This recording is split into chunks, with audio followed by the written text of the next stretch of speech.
Targum Ruth, Ruth 2:15, the second part. I'd like to use this video to talk about this verb, which we had said was the Aphel imperfect second masculine plural with the third feminine singular ending of the root kaf samic pei. Now, if we look in Accordance Bible Software at the parsing in the instant details, we see instead pa'el imperfect second masculine plural, with the reference being DJBA 592b. So let's take a look at that reference. This is the Dictionary of Jewish Babylonian and Aramaic by Sokoloff, and here is the kaf samic pei entry. Now what's interesting is that we have a pa'al, and then that's in green, and then an aphel in blue, but there's actually not a pa'el entry here. And that's before getting to the fact that we're not talking about Jewish Babylonian Aramaic in Targum Ruth, but late Jewish literary Aramaic.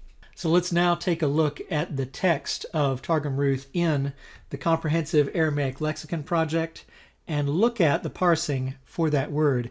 And we see the parsing actually is C, to put to shame, where we see the D stem actually apparently only appears in Jewish Babylonian Aramaic, but C is late Jewish literary Aramaic also. And we can go to the word itself, its entry, for a little bit more of an explanation of the Aphel parsing, including, interestingly enough, in the Comprehensive Aramaic Lexicon Project, a listing of Targum Ruth 2:15. Now our question is, what makes sense, pa'el or aphel? Well, let's take a look at an actual manuscript. So this is the Vol Madonna 1 that's in the Museum of the Bible.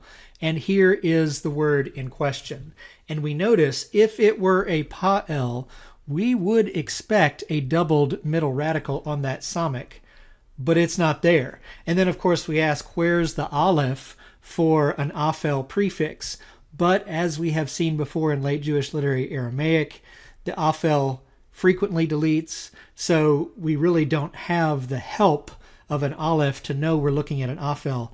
Only lexical resources, which of course come from information in context. And here, of course, we also have a pointed text in Vol Madonna 1. So all this is to say that it really does appear that this is an aphel, not a pa'el. So we should always keep our critical thinking going when we're looking at parsing decisions that human beings have made that are now encoded into computer resources. So let's continue reading in Targum Ruth.